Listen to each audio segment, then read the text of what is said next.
qorshahan isugu nimid waxay ahayd marka koowaad in si guud wasaaraddu idin la wadaagto howlaha ay dhanka ka hayso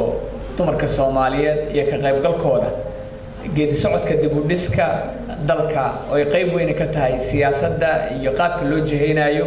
si doorka dumarka Soomaaliyeed looga dhaxelo qaybaha kala duwan ee dawladda ama la kabida kala duwan ee dawladda hadda dabcan federaal ayaa noqonay sida qodobka koowaad ee dastuurka meelgaarka Jamhuuriyadda Federaalka Soomaaliya uu qabo iyo qodobka 48 marka arintaas horta marka koowaad inaan idin sheegno idin iraahno annaga ka wasaarad ahaan ayadoo la fiirinayo mas'uuliyadda xagga dawladda federaalka uga qaabilsanahay hay'ad ahaan taabagelinta hawshaas marka waa maalintii saddexaad Ilaahay idinkiisa isla afuri doono oo barnaamijka aan ka shaqeynayno ciid kadib aan markaas ku soo laaban doona ayadoo madal toos ay tahay iyo sidaan rabno farsamaan aan wajahan arintan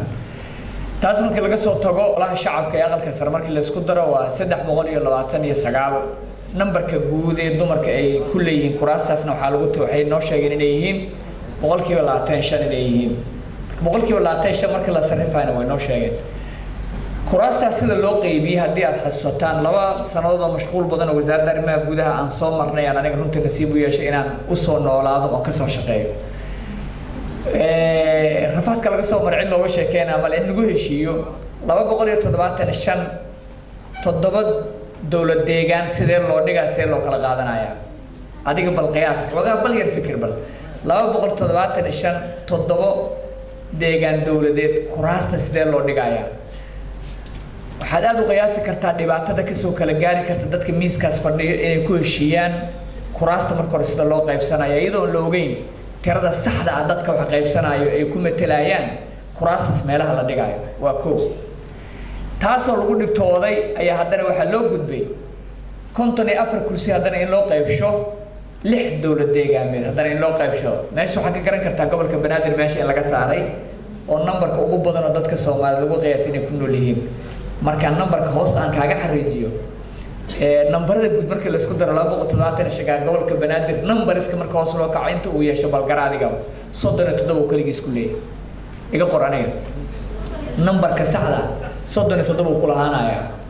marka numberka uu yeeshana meeqa waaye waa 6 numberada kala aawo wada hadalka iyo wada xaajoodka siyaasadeed ee isisiin isu cafin isu tanaasulaad si dawladda hadda maanta hada haysa loo helo ayaa loogu gaaray arintaas ogeed macnaheedu ma aha laakiin ay wax ku qoran dhagax dushiis ma aha intaas markaan ka soo tagno golayaashan waxa la mid ah oo fashion gareynayo oo sawir ahaan muraayad ahaan u ah kuwoodi kale marka laga reebo aqalka sare inta kale golaha shacabka golaha wasiirada dhigooda xagee jiraan dawlad goboleedyada jiraan marka anaga hadda waxa noo muuqato qofka Soomaaliya markii la yiraahdo dumarka iyo doorkiisa wuxuu korta ka fikiraya baarlamaanka federaalka Soomaaliya leeyahay golaha wasiirada leeyahay marka waxaan rabaa maanta ani maan arkin in la soo jeediyo xagee dumarka doorkooda iyo kuraasta ay ku leeyihiin baarlamaanka heer gobol iyo golaha wasiirada heer gobol intaas markaan ka soo tagno haddana waxaan u tageynaa saraakiisha dawladda hay'adaha madaxa bannaan ee heer gobol iyo heer qaran waxaan ku tageynaa sidoo kale hoggaanadii dawladda oo dhan aan ku tageynaa waxaasoo dhan insha Allah waqti munaasiba bacda ciid ayaan wadaagi doonaa si qof kasta sawirka guud uu heliyo la yiraahdo dawladda waxa uu shaqeyso 5420 shaqaalaha for example hoggaanka ama agaasimo markii la yiraahdo waa 622 tusaale ahaan 622 agaasinka sare leeyarkiisa sare intaas oo noqonaya inta in la mid ah waxay ka jirtaa maamulada sameysmo kuwada taabagalay intaas numberkooda ee kuwa sameysmayaan hadda qorshaha waxay wadaan numberadaas ay wadaan inta marka meel dhigna waxaan gudbaynaa dawlad deegaanka ugu hooseeya heer degmo waxa leeyahay 68 degmo oo dhaco koonfurta ee bartamaha Soomaaliya waxa ka soo baxayso 68 gole deegaameed oo lagu dhufanayo celcelis 24 meel dhexe 22 lagu dhuftay 68 golayaasha deegaanada boqolkiiba 30 ku dhufanaysa numberka muxuu noqonayaa numberkaas guud golayaasha deegaanka marka la tirada waxa leedahay deegaanka wuxuu sameeyaa maamulka degmada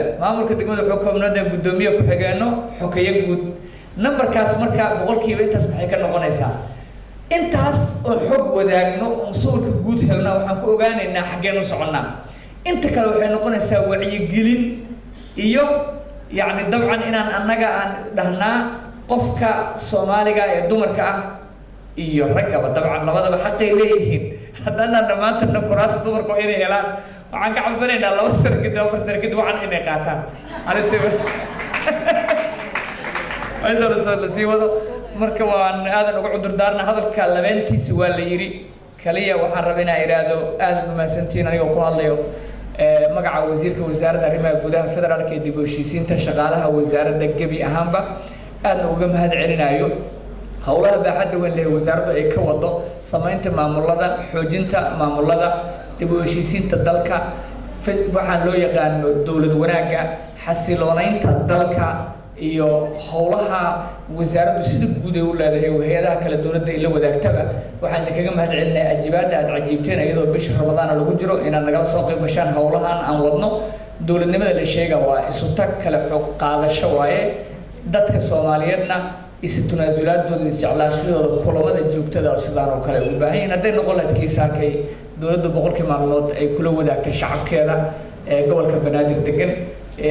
iyo haday noqon lahaydba kuwa kulamada goongoonada hay'adaha qaranka oo dhan ay wadaanba